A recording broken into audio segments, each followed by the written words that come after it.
Janeiro, a emissora da Fraternidade passa a apresentar Luz na Penumbra, programa que leva ao seu coração a mensagem da doutrina espírita.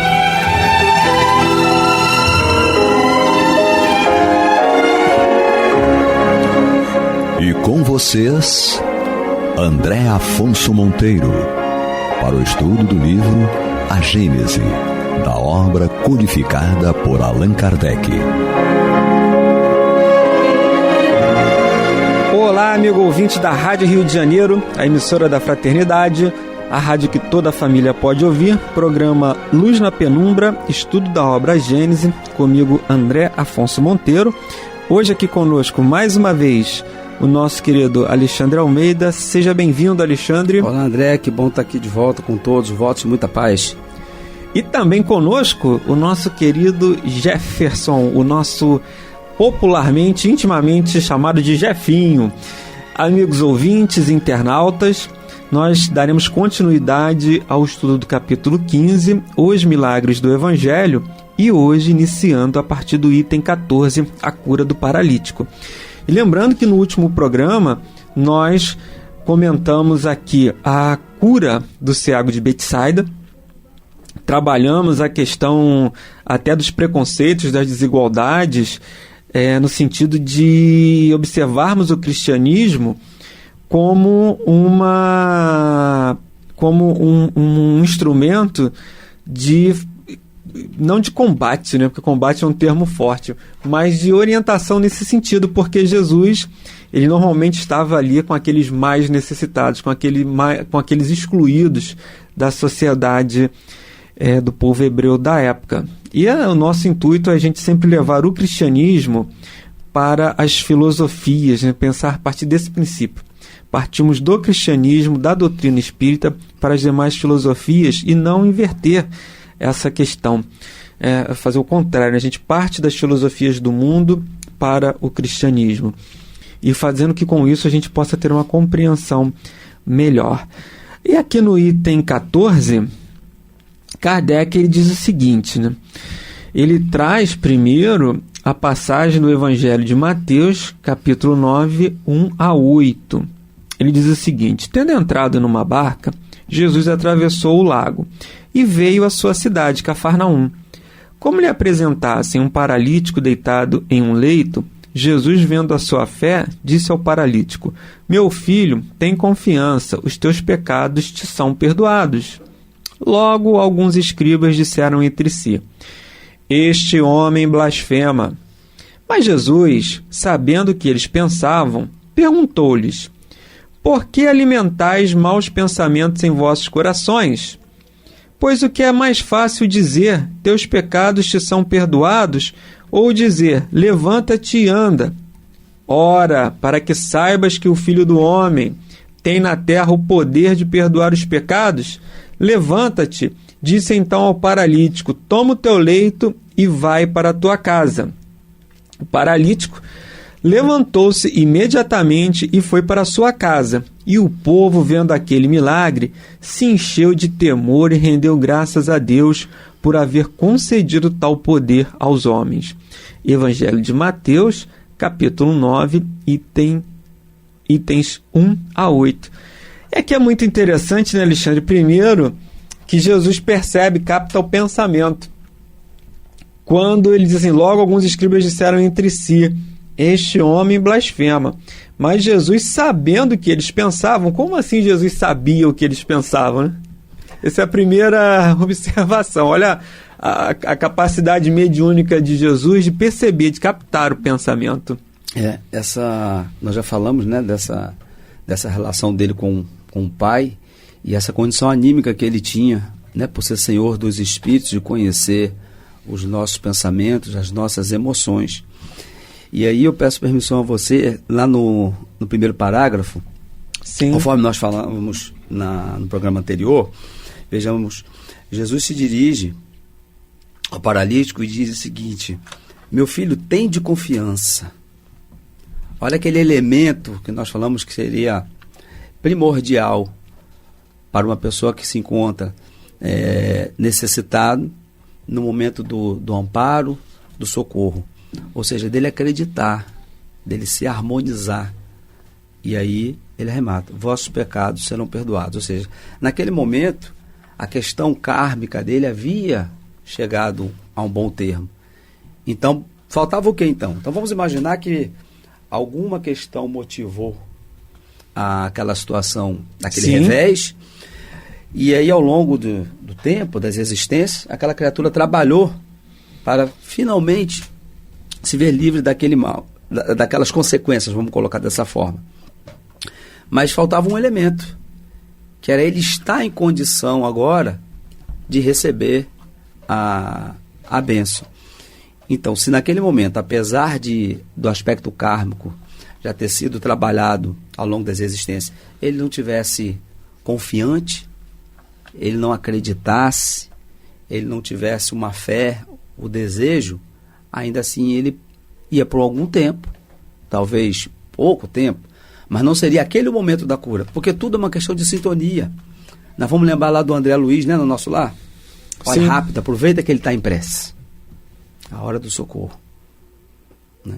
Então, já que estamos estudando aqui a questão de fenômeno que envolve fluidos, toda essa potencialidade, é necessário que um dos agentes, sobretudo o necessitado, esteja em condição de ser ajudado.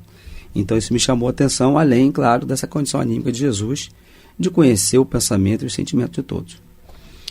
É muito bem colocado, Alexandre. E há passagens bem interessantes das curas de Jesus. No programa anterior, nós falávamos sobre o cego de Betsaida, e eu me lembrei também do cego de Jericó, Bartimeu. No Evangelho de Marcos, no capítulo 10, versículos 46 e seguintes, ele fala de um cego, né? No Evangelho de Mateus, ele já dizia que eram 2. E essa passagem também é interessante, porque ele estava ali num local, numa passagem, e vê Jesus passando com a multidão, e ele não tinha condições de chegar até Jesus. E ele grita, né? Ele começa a gritar, ele começa a fazer um escândalo. Jesus, Jesus! E Jesus então chega até ele e pergunta: o que queres que eu faça, né? Também a mesma coisa. Ele falou: eu quero enxergar. E aí então, que a sua vontade, mais ou menos assim, né? Que a sua vontade seja feita. Ele passa a enxergar, mas você vê que tem esse componente da vontade. E ele faz um esforço tremendo, porque ele sabia, ou já tinha ouvido falar de Jesus, e quando vê Jesus passando ali, ele não tinha condições, porque ele era cego, ele começa a fazer um escândalo. No meio daquela multidão, ele teve que fazer um escândalo, a gritar, para que ele pudesse ser ouvido e chamar a atenção dos discípulos, que ele é até repreendido, eles chamam a atenção dele por aquele escândalo que ele estava fazendo, mas ele consegue obter ali a possibilidade de estar com Jesus. E vê o esforço, mais uma vez, você colocou isso muito bem no último programa, a questão da vontade, né? E da confiança. Ele tinha a vontade e a confiança em Jesus. E temos também tem um caso também, uma passagem no Evangelho que é bem interessante, que Jesus estava pregando dentro de uma casa, e tinha um paralítico que precisava, um enfermo que estava acamado, e eles descem o enfermo, eles removem parte do telhado e descem aquele enfermo ali por umas cordas, que ele não tinha como adentrar na casa. Jesus estava ali dentro, uma multidão do lado de fora, e as pessoas ajudam, tiram uma parte do telhado e descem o enfermo pelo telhado. Coisas assim que a gente não consegue visualizar. Imagina a gente visualizar uma situação dessa. Mas nós vamos compreender que há de ter um esforço, há de ter, e nessas narrativas, além de todos serem aquelas pessoas que precisavam, que Jesus diz: eu não vim para os sãos, eu vim para os doentes, são os doentes que precisam de mim, em todos os sentidos, né? Da cura material e da cura espiritual, da transformação moral. Mas você vê que em comum que eles tinham era a vontade de receber a cura. Importante, André, é compreendermos o seguinte: essa questão da vontade, ela vai além desse desejo mental da intenção. Por exemplo, se de um amigo que está se tratando de um câncer, chegou e falou para mim assim, puxa vida, eu estou feliz que voltei ao médico, e o médico disse que eu não preciso mais fazer as sessões de quimioterapia, que a questão para melhor evoluiu bem, reduziu ali o problema, etc e tal. Eu falei assim, bom, graças a Deus. E ele é uma pessoa de muita fé, embora não seja espírita, mas um homem muito temente a Deus. E eu falei, olha, a passagem que nós aprendemos do Mestre Jesus, a cada um segundo das suas obras, é isso. Porque você pediu. Agora, a sua parte você está fazendo. Você se desloca, corta a cidade para ir no hospital, já com 80 e poucos anos, vai lá, faz a sua sessão de quimioterapia, espera, volta para casa. O confiar, o desejar, também passa por essas ações. Então, a providência divina, né, ela vai recompensar. Então, o remedinho o organismo vai absorver aquelas substâncias e vai operar a cura material. E se a medicina tradicional do homem não atingir, a providência divina, em sendo merecedores, vai nos alcançar. Mas nós estamos fazendo ali, é o exemplo que você deu no programa passado. Por que um faz o mesmo tratamento e o outro não consegue? Porque existem todos esses componentes, né? Eu não posso estar indiferente àquilo. Você acabou de dar um exemplo. Vamos tentar aqui visualizar. Você descer para uma claraboia sendo um paralítico. Imagina o desespero. Mas aquele homem deve dizer assim, não. Bota aí, me suspende, me desce que eu quero estar com ele lá. Você imagina as condições de segurança daquela época, hein, para fazer isso. Sem sombra de dúvida. Quer dizer, ele não conseguiu acessar porque tinha... Olha só, se ele não conseguiu acessar, a casa estava lotada. Muita gente querendo... Ele falou assim, alguém deve ter dito assim, olha, não tem jeito, não tem como. A gente já está com você com a padiola ali. Ele falou, não, faz o seguinte, alguém deve ter dado ideia, ou ele mesmo. Vamos pela claraboia, ele desce o camarada dele. Não, vamos tentar. Ou seja, ele fez aquilo que estava muito além do que se podia imaginar no primeiro momento para estar até Jesus. Ele não só desejou, né? Então, quando nós fazemos, e a providência divina sabe, esgotou os recursos de fulano, no que competia a ele realizar, ele já fez tudo. Então, ele karmicamente, por isso que Jesus disse aqui, olha, seus pecados serão perdoados. Tem de confiança, meu filho. Então, é preciso que haja, da nossa parte, uma ação que vai muito além do pedir. O pedir é o primeiro passo, porque o pedido remete à humildade. Né? Porque se Jesus sabe, Deus sabe dos nossos problemas, para que eu tenho que pedir? Não. O exercício da humildade. Se reconhecer como parte necessitada, mais fragilizada, de que existe um Criador acima. Esse já é um elemento que espiritualmente já não coloca em condição de receber. Porque muitas das vezes, a pessoa que não... Às vezes até que não tem a fé, mas é curado por alguma coisa, às vezes diz, eu sou um cara de sorte, eu tenho estrela, eu trabalho mais do que os outros. Tem mais merecimento, né? Mas baseado em quê? Mas com certeza a justiça de Deus observa todas essas questões. Então é importante termos a humildade, que é um passo interessante nesse processo. Amigos ouvintes, nós estamos fazendo o estudo da obra Gênese, programa Luz na Penumbra, capítulo 15, Os Milagres do Evangelho. Hoje estudando o item 14, comigo André Afonso Monteiro e também aqui conosco Alexandre Almeida e na técnica o nosso querido Jefinho. E Alexandre, você falou uma coisa que me alertou aqui para o seguinte. Você vê que essas pessoas, elas estavam meio que desenganadas pela ciência daquela época. Perfeito. Como hoje também, nós temos as pessoas que são, a gente usa esse termo desenganado, é aquele assim, você desenganado que a pessoa não está sendo enganada. Isso. Ela está completamente ciente da condição dela e que do ponto de vista da medicina material e humana, não há mais recursos, não há mais nada a ser feito. E isso nos leva a uma reflexão interessante.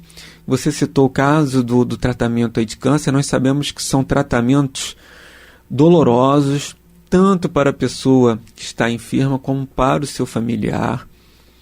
A AIDS também. A AIDS até que agora avançou bastante o tratamento, mas era um tratamento muito doloroso. Certo. Eu lembro até do caso de um artista que ele preferiu não se tratar. Nós tivemos o caso do Cazuza, que foi bem claro o esforço que ele teve para vencer.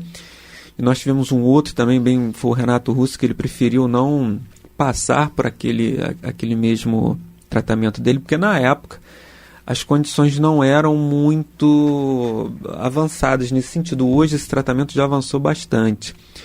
E aí isso fica uma dúvida, até que ponto nós devemos tentar, ainda que você saiba que não há uma saída material para aquela questão, até que ponto nós devemos fazer isso, tentar, ou até que ponto é lícito a pessoa interromper o tratamento pelo princípio da dignidade humana. Nós estamos vivendo bastante isso, mas quero que você avalie do ponto de vista espiritual e moral da questão, não só do ponto de vista material. Pela matéria, a gente sabe que para que eu vou continuar ali nesse tratamento, né? E para ajudar ainda as suas reflexões, eu me recordo do livro Entre a Terra e o Céu, em que André Luiz está fazendo uma excursão noturna no litoral aqui do Rio de Janeiro. Quando a gente fala excursão, ele não estava passeando, não. Ele estava ali a trabalho, visitando uma praia. E ele estava ali observando e aprendendo que os benfeitores desencarnados levavam espíritos em desdobramento, alguns encarnados, outros desencarnados, para fazer um tratamento com os fluidos da natureza daquela água ali da praia. Em alguns casos, o benfeitor, o instrutor, narrava a André Luiz que algumas pessoas ali não obteriam a cura. E o André Luiz perguntava: por que então estamos fazendo isso? E o benfeitor vai responder que era para amenizar os efeitos daquela doença naquele companheiro e também já prepará-lo para o evento da desencarnação. Que aí, diante disso tudo, eu gostaria que você comentasse, porque havia um esforço e muitas vezes a gente desanima. É lícito eu desanimar? Não é lícito? Qual o proveito ou qual o não proveito de eu insistir nas técnicas, em todos os tratamentos possíveis para eu obter a cura, ainda que eu esteja desenganado pela medicina material? André Luiz, ele usa um termo, André, para classificar o nosso corpo material muito interessante. Ele chama de carvão abençoado, fazendo uma analogia, porque o nosso corpo físico, uma vez interagindo com o corpo espiritual, que é o nosso autêntico corpo, ele atua continuamente, célula a célula, como que aspirando, atraindo. Quando nós colocamos um carvão, um copo com óleo, ele vai absorver. É isso? Sim. Essa absorção, exatamente, essa absorção, e aí sob o aspecto da medicina espiritual, até a enfermidade e a patologia é uma bênção, porque na verdade, aquele mal que residia no nosso corpo espiritual que está saturando o corpo espiritual, ele vai está sendo expurgado. Exatamente. Obrigado pela ajuda. Para o corpo físico. Então, espiritualmente falando, nós, quando estamos enfermos, já estamos sendo curados espiritualmente. Ainda que o corpo material não conheça a curto prazo ou nesta existência, talvez a cura definitiva, o corpo material. Então, o exemplo que você citou, ele ilustra, de alguma forma, essa questão. Ou seja, naquela existência, muitos daqueles companheiros não teriam a cura definitiva do corpo físico, iriam até desencarnar. Sim. Mas aquele tratamento espiritual estava auxiliando para que essa questão sobre o aspecto do perispiritual fosse amenizado. Então, me parece que, lógico, respeitando a decisão de cada um, né? Tudo me é lícito, embora nem tudo me convém, no sentido de que, mas o ideal é tentarmos sempre, porque se materialmente existem limitações, espiritualmente nós podemos alcançar outros resultados, ainda que isso não venha a refletir na cura definitiva sobre o aspecto material. Vou tentar aqui traduzir como um exemplo. Se nós chegarmos agora num país paupérrimo da África, com um problema de saúde qualquer, o recurso vai ser um. E talvez vamos nos dar um analgésico. Só olha, o que tem é isso aqui. Naquele momento, naquele local, aquele é o recurso. Mas se nós pegarmos um avião e viermos para um hospital da Europa ou da América, nós vamos ter muito mais do que um comprimido de um analgésico. Teremos outros recursos.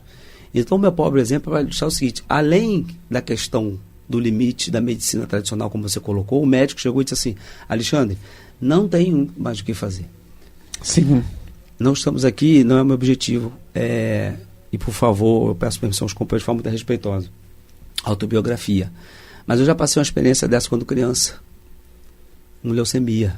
Me lembro do médico que disse: olha, 3 meses no máximo. Se eu jogasse a toalha, eu não estaria aqui hoje conversando com você. E seus pais também, né? Exatamente. Então, cirurgia espiritual, muita fé. Alguém, né? O Criador perguntou para mim assim: e aí, Alexandre, o que queres que eu faça? Não, eu quero continuar. Eu devo ter o meu amigo André aí me esperando, não sei. Na Rádio Rio de Janeiro, tá precisando? Eu estou precisando dela. Então, nós temos que tentar sempre. Por quê? Até sobre o aspecto material, de repente, nesse momento em que o médico está dando um diagnóstico, ou dando o parecer dele, respeitável até. Já mudou alguma coisa. Já mudou. O laboratório lá do outro lado. E hoje em dia, então, que nós temos a informatização, a internet, se saiu lá agora, descobrimos. De tarde está todo mundo sabendo. O médico vai ligar e vai dizer assim: volta aqui.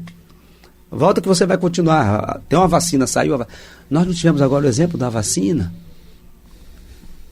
né? Que, graças a Deus, nós temos a produção de uma vacina aí, teoricamente, num curto espaço de tempo. Então, nós também temos que ter essa fé, essa confiança de que Deus vai atuar de alguma forma, seja através da questão material, ainda que descobriu. Vamos dizer que agora o cientista fulano de tal descobriu a cura do câncer. Mas nesse mesmo tempo alguém acabou de receber um diagnóstico e foi desenganado pelo médico, né?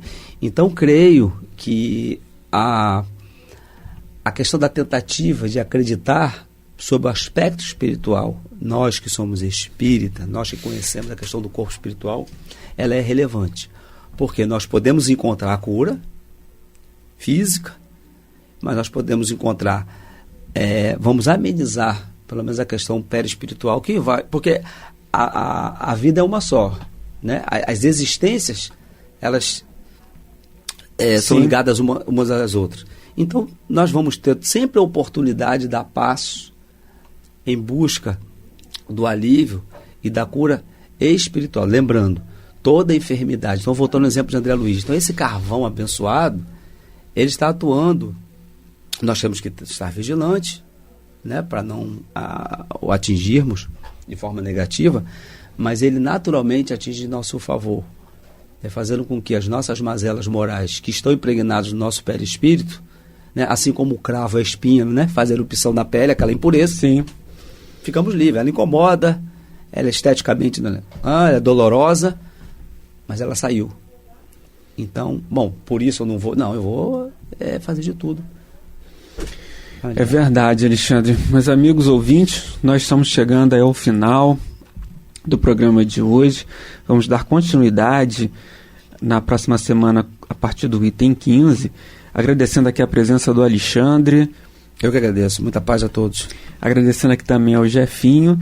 E até a próxima semana, se Deus quiser. Muita paz. Você está ouvindo pela Rádio Rio de Janeiro o programa Luz na Penumbra.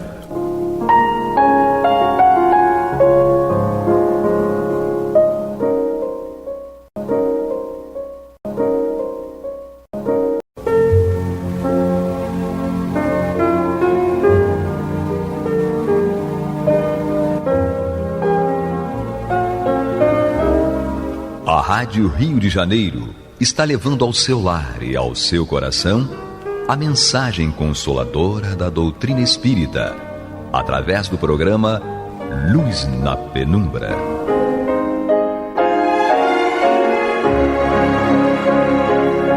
E agora com vocês, Nádia do Couto Vale, para comentar o céu e o inferno ou a justiça divina segundo o Espiritismo, da obra codificada por Allan Kardec.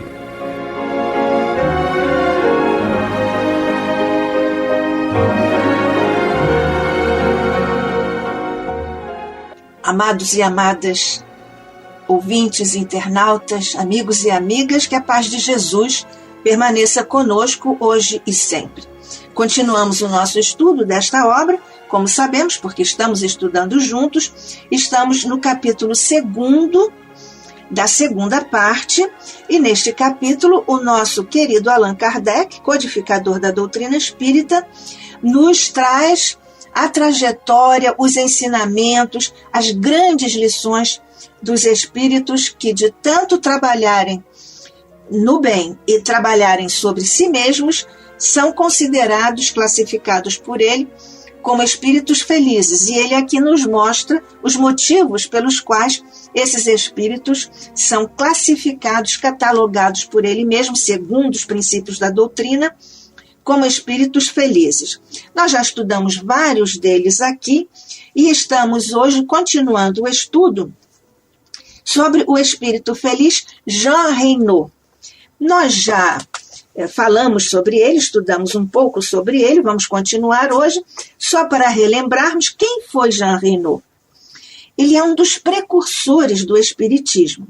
Nasceu em Lyon, mesma cidade de Allan Kardec, em fevereiro de 1808 e desencarnou em Paris no dia 28 de junho de 1863, portanto, com 55 anos.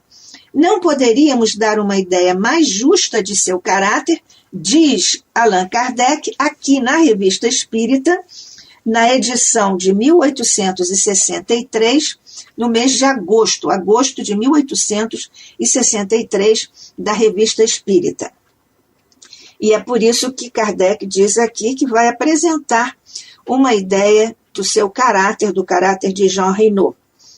E ele fala sobre as características do trabalho, da contribuição de Jean Reynaud para o espiritismo, e ele diz que Jean Reynaud, quando desencarnou, acabou propiciando ou impondo, digamos assim, uma imensa perda para a democracia, para a filosofia e também para a religião. Diz Kardec, de qualquer ponto de vista, essa aqui é uma citação, de qualquer ponto de vista que se julguem as suas doutrinas, sua obra como sua vida, foi eminentemente religiosa, porque sua vida, como sua obra, foi um dos protestos mais eloquentes contra o grande flagelo que ameaça, naturalmente, aqui o espiritismo, que é o ceticismo sob todas as formas. E ele ainda diz: ninguém acreditou mais energicamente na personalidade divina, ninguém creu mais fortemente na personalidade humana, ninguém amou mais ardentemente a liberdade. O seu livro Terra e Céu, que desde o início abriu um sulco tão profundo e cujo rastro irá marcando cada vez mais, respira um tal sentimento do infinito, um tal sentimento da presença divina, que se pode dizer que Deus palpita em cada uma de suas páginas. E como poderia ser de outro modo, quando aquele que as escreveu vivia sempre em presença de Deus? Bem o sabemos, todos nós que o conhecemos e amamos, e cujo mais belo título de honra é termos sido amados por tal homem. Aqui é uma citação, lá nós já vimos, do senhor E. Legouvé, que é essa citação de quando Jean Reynaud desencarnou. E continua aqui o texto de Legouvé. Ele diz: era uma fonte de vida moral sempre a jorrar. Não se podia aproximar dele sem se firmar melhor no bem. Só a sua fisionomia era uma lição de honestidade, de honra, de devotamento. As almas pecadoras se perturbavam ante aquele claro olhar, como se estivessem diante do próprio olho da justiça. E tudo isto partiu. Partiu em plena força, quando tantas palavras úteis, tantos grandes exemplos ainda podiam sair daquela boca, daquele coração. Não choramos, Reynaud, apenas por nós.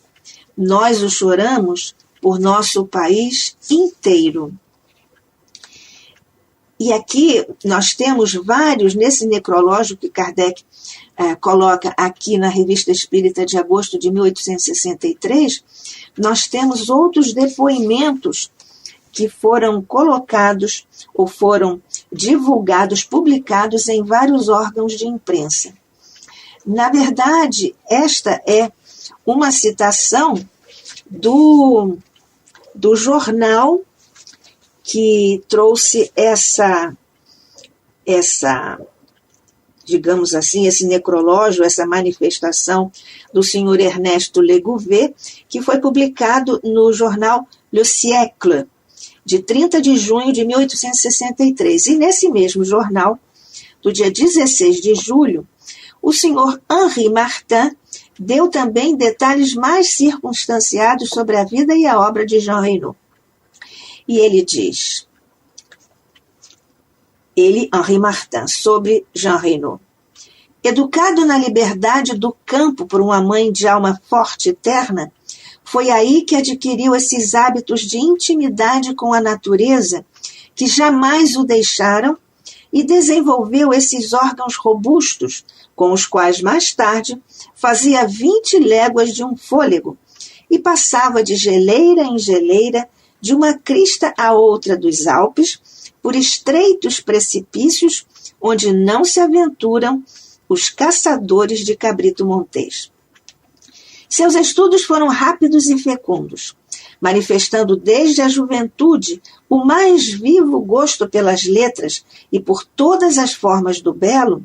A princípio voltou as vistas para as ciências, feliz direção que lhe devia fornecer os alimentos e os instrumentos de seu pensamento e fazer do sábio o servidor útil do filósofo. Saído na primeira fila da Escola Politécnica, era engenheiro de Minas na Córcega. E aqui ele fala ainda, o senhor Henri Martin, ele fala ainda sobre as obras de Jean Reynaud. E ele diz sobre as publicações de Reynaud, e ele cita, inclusive, novamente o livro Terra e Céu, e também outras obras. E aí, então, ele cita Pierre Leroux, com a Enciclopédia Nouvelle, e uma obra que ficou inacabada, porque Jean Reynaud ia terminá-la com o senhor Pierre Leroux.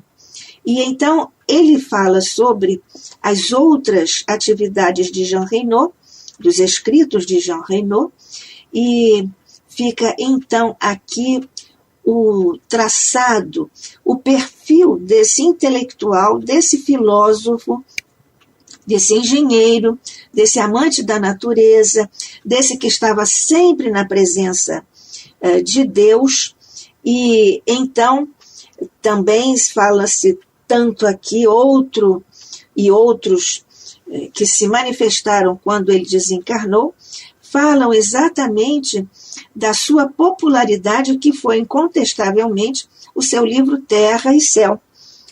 E então seguem-se várias manifestações a respeito desse filósofo, desse intelectual, que foi colocado entre os filósofos, os pensadores sérios, na primeira fila dos filósofos espiritualistas. É claro que aqui nós sabemos que o espiritismo é o novo espiritualismo, e nós sabemos que somos espíritas sendo espiritualistas. Enfim, esse é Jean Reynaud. E nós já falamos sobre uma primeira comunicação que ele deu, uma comunicação espontânea, lá na Sociedade Espírita de Paris, e nós vamos, então, falar sobre uma outra manifestação, uma outra comunicação também espontânea de Jean Reynaud, desta feita em uma reunião familiar, porque a primeira foi dada na Sociedade Espírita de Paris, e esta segunda foi dada em uma reunião familiar também em Paris. E foi essa comunicação espontânea que Kardec nos apresenta aqui e que nós vamos partilhar. Diz aqui a comunicação, Jean Reynaud falando, espontaneamente. O espírito responde a uma reflexão sobre sua morte inesperada, em idade pouco avançada, o que a muita gente surpreendeu. Quem vos disse que a minha morte não seja de futuro e, por suas consequências, um benefício para o espiritismo? Ele aqui está sendo profético, porque até hoje nós estudamos os escritos e agora as comunicações dele, inclusive sobre a sua própria desencarnação, que está sendo usada em benefício do espiritismo, porque estamos estudando as suas mensagens. Continua ele. Notastes, meu amigo, a marcha que segue o progresso, a direção que toma a crença espírita? Primeiro que tudo, deu-lhe Deus as provas materiais, movimento de mesas, pancadas e toda sorte de fenômenos para despertar a atenção. Era como prefácio divertido. Os homens precisam de provas tangíveis para crer. Até hoje nós verificamos que as pessoas ainda requerem que tudo lhes seja mostrado materialmente, porque é difícil ainda para nós, no nível evolutivo em que estamos na Terra, pelo menos no geral, na maior parte da humanidade, é ainda difícil imaginar alguma coisa que não tenha uma materialidade, uma consubstancialidade no plano físico, na chamada realidade objetiva. E é exatamente por isso que ele aqui diz que os homens precisam de provas tangíveis para crer. Agora, diz ele, é muito diferente o caso. Depois dos fatos materiais, que foi a estratégia divina, a estratégia do plano espiritual superior, para despertar as consciências, para abalar as estruturas, a consciência das pessoas, para, com essa atenção chamada, investigarem, pelo menos questionarem o que era aquilo, de onde vinham aquelas mesas, aquelas pancadas, etc. Então, continua ele. Agora é muito diferente o caso. Depois dos fatos materiais, esses que citamos aqui, Deus fala à inteligência, ao bom senso, à razão fria. É exatamente por isso que a nossa doutrina é racional e racionalista. E é por isso que até a nossa fé é raciocinada. Como muito bem diz aqui Jean Reynaud, Deus fala à inteligência, ao bom senso, à razão fria. E nós aqui estamos, como ele próprio disse, aproveitando no futuro, que já chegou para nós, as palavras, as reflexões dele. Estamos aproveitando aqui no programa Luz na Penumbra, na Rádio Rio de Janeiro, a emissora da Fraternidade. Eu, Nádia do Couto Vale, e você, amigo, amiga, ouvinte, internauta, junto conosco, estudando aqui esta segunda comunicação espontânea de Jean Reynaud, e nós continuamos. Não são mais efeitos físicos, porém, coisas racionais que devem convencer e congregar todos os incrédulos, mesmo os mais teimosos. Nós sabemos que há pessoas, há espíritos teimosos, que mesmo quando têm determinadas provas, determinadas reflexões, determinadas frases, determinados raciocínios absolutamente lógicos, com conclusões também lógicas, ainda assim as pessoas reagem. De um modo geral, porque são incrédulos, porque são teimosos, ou às vezes até porque alguns têm medo e alguns outros não querem que seja alterado o seu modo de pensar, porque já estão acostumados a pensar naquilo, daquela forma. Só que André Luiz, nosso querido mentor, nos diz que a vida é movimento. Isso faz eco a um filósofo da Antiguidade Clássica, no período pré-socrático, lá na Grécia. Ele disse panta rei. Heráclito disse panta rei, ou seja, tudo muda. Ele é o filósofo da mudança. Então, já essas estruturas precisam ser mudadas, porque a mudança é própria da vida. André Luiz disse, a vida é movimento. Então, aqui Jean Reynaud nos diz, não são mais espíritos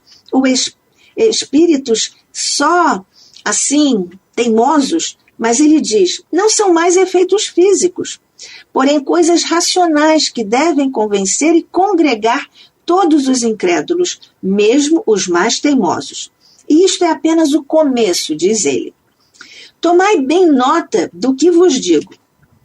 Toda uma série de fenômenos inteligentes, irrefutáveis, vão seguir-se, e o número já tão grande dos adeptos da crença espírita vai aumentar ainda.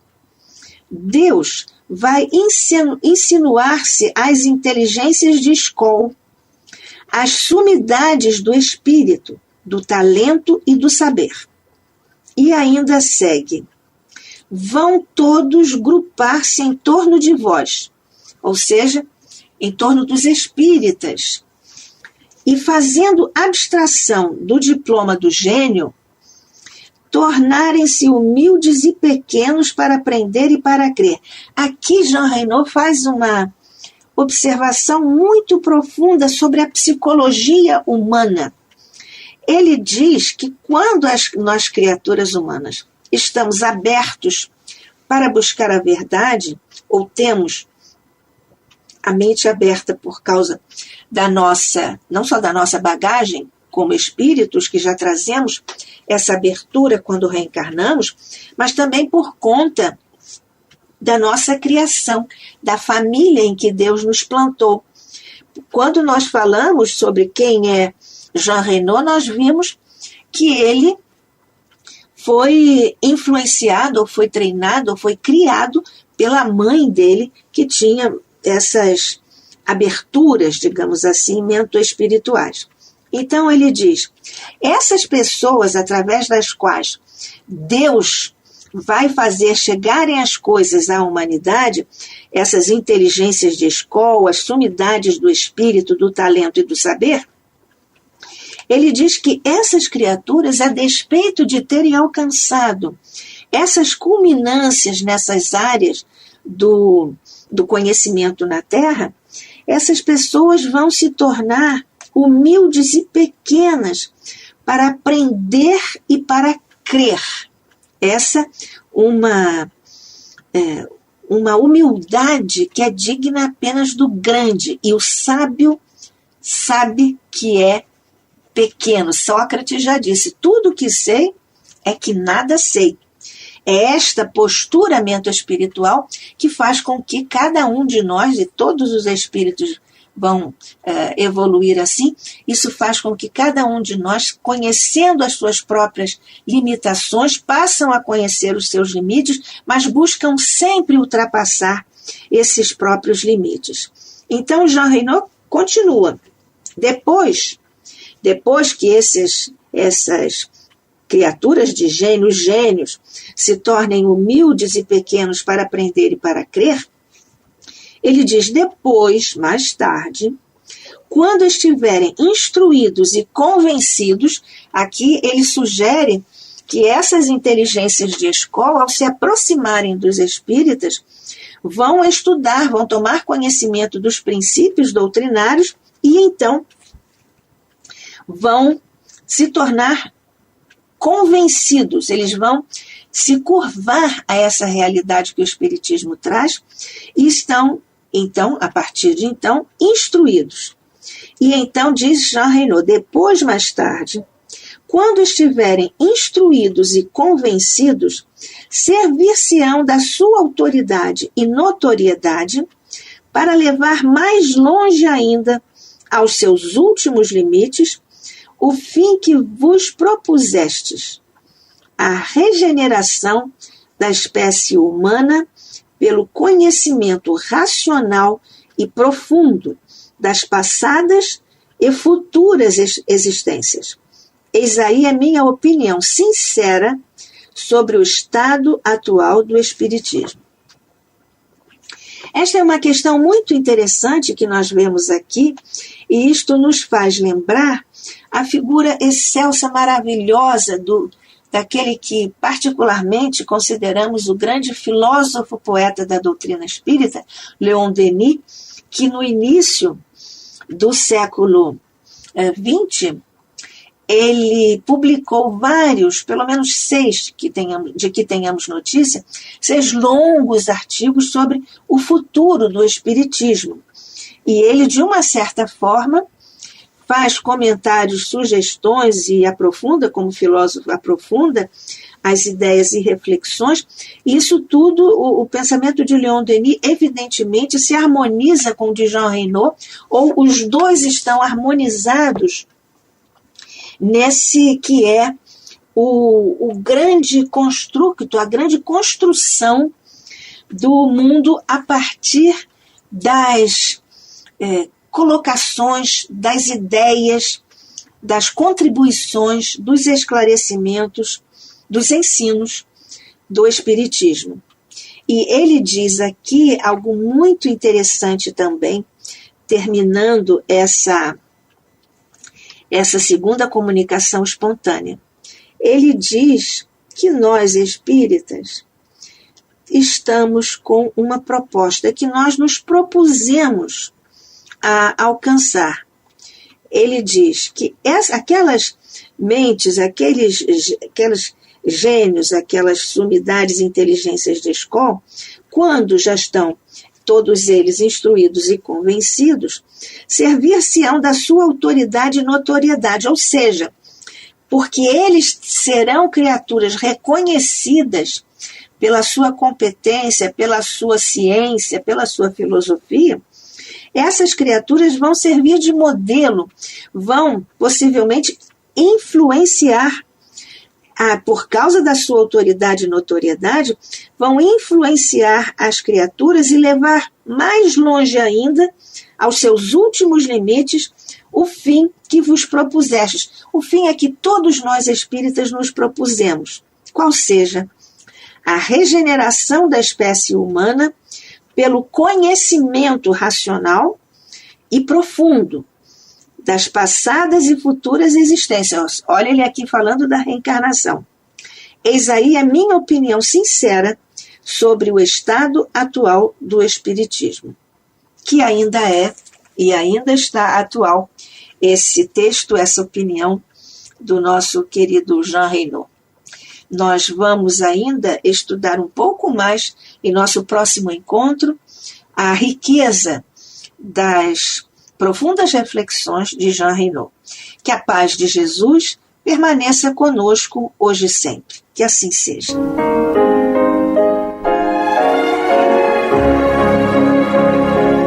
E vamos ouvir agora a prece de encerramento de nosso programa, na voz de Geraldo de Aquino. Jesus, dá-nos coragem para a luta, piedade para os insultos e misericórdia para as injustiças e ingratidões. Limpa nossa alma de inveja e ambições mesquinhas, de ódio e de vingança o nosso caminho. E que dentro em pouco, ao recolher-nos de novo ao calor do nosso leito, para que o sono nos dê a paz e o esquecimento das tristezas humanas, possamos sentir, Senhor, no mais íntimo de nosso ser, a doçura indefinível do Teu amor e a grandeza incomparável da Tua divina presença. Que assim seja.